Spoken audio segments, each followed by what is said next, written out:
हमारी संस्कृति, हमारे संस्कार सदा रहें हमारे साथ। सब्सक्राइब करें तिलक। बस राजन, धर्म और आदर्श की बड़ी बड़ी बातें करना और बात है, और उसे निभाना और बात है।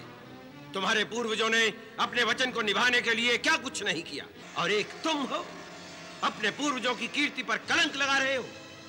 हमारी इच्छा पूरी करने की प्रतिज्ञा की थी, उसे तोड़ रहे हो।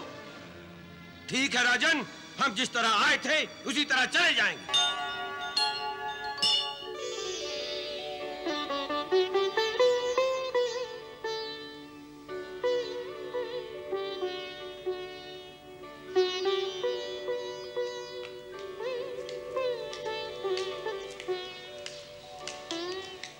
आपका स्वागत है तपोनिधि।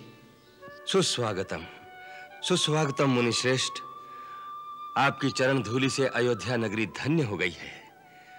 पधारिए मुनिंद्र, इस घर को पावन कीजिए। पधारिए, पधारिए।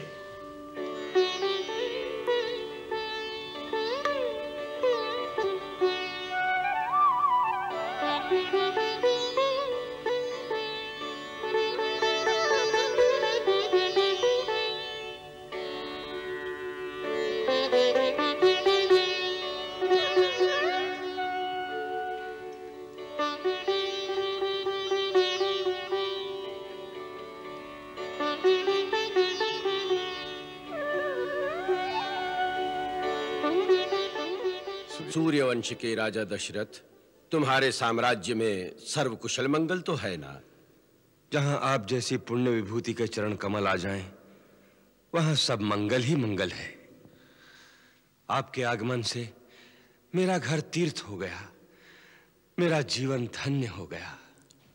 अयोध्यानाथ, तुम्हारी शिष्टता, तुम्हारी विनम्रता देखकर हम प्रसन्न हुए।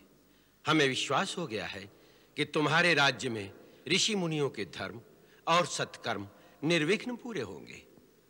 धर्म और सत्कर्म की सेवा में सर्वस्व समर्पण करने के लिए रघुकुल का बच्चा बच्चा वचनबद्ध है। आज्ञा कीजिए मुनीन्द्र, किस अभिप्राय से आपका यहां पधारना हुआ है? आपकी जो आज्ञा होगी, दशरथ प्राण देकर भी उसे पूरा करेगा। धन्य हो रघुकुल शिरोमणि। इस पृथ्वी पर दूसरे किसी के मुख से ऐसे उदार वचन संभव नहीं है, और क्यों ना हो। आपको वशिष्ठ जैसे ब्रह्म ऋषि के उपदेश जो प्राप्त हैं। राजन, हमारे हृदय में जो बात है, हम जिस कार्य के लिए आए हैं वो कार्य पूर्ण करो। बस आपकी आज्ञा मात्र की ही देर है। राजन, तपोवन में असुरों के उत्पात दिन प्रतिदिन बढ़ते जा रहे हैं।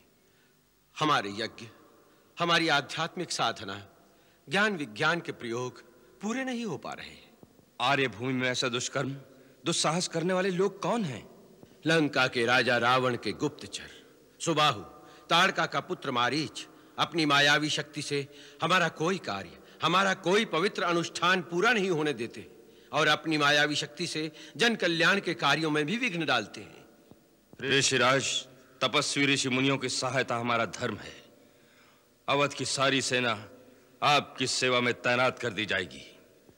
नहीं अयोध्यापति, सेना की सहायता से सुरक्षा का उपाय किया तो असुर शक्तियां भी आर्यवर्त की सीमाओं पर सेना का संगठन करेंगी, और उसके लिए अभी उपयुक्त समय नहीं है।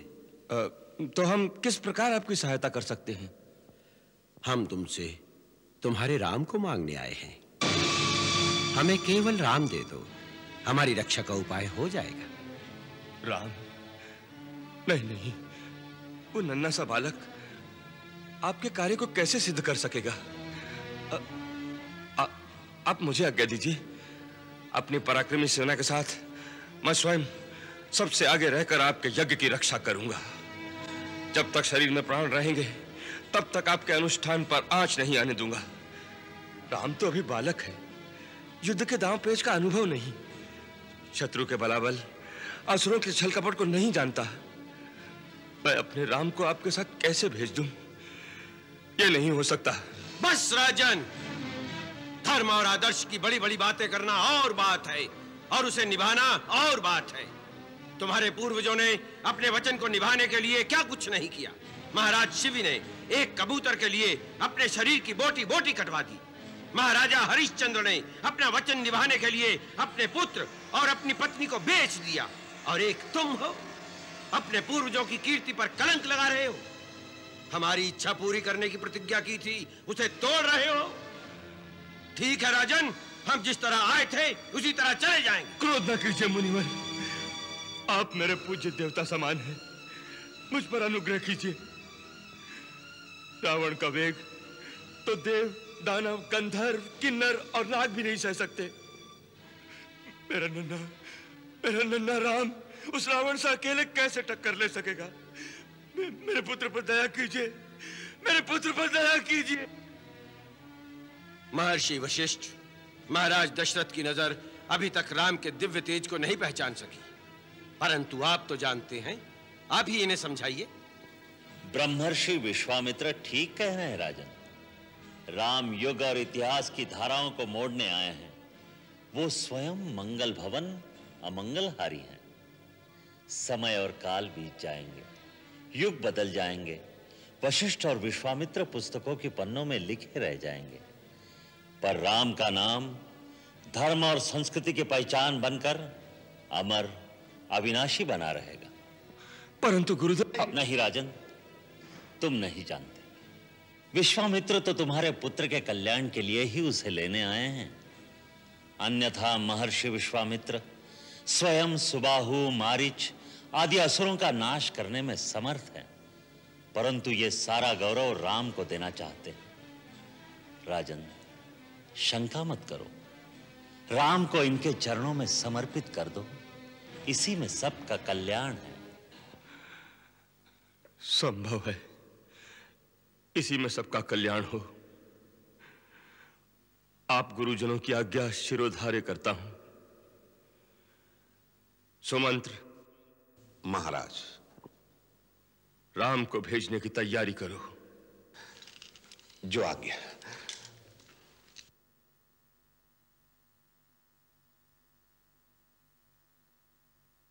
मुनिवर, राम के साथ लक्ष्मण भी आग पे सम जाएगा, क्योंकि ये दोनों कभी अलग नहीं हुए।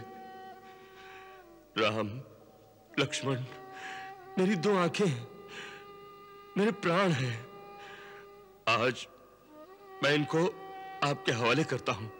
निश्चिंत रहो राजन, सब मंगल ही होगा। राम, लक्ष्मण, महर्षि विश्वामित्र ही आज से तुम्हारे माता पिता के समान होंगे। इनकी आज्ञा, इनकी सेवा ही तुम्हारा धर्म होगा।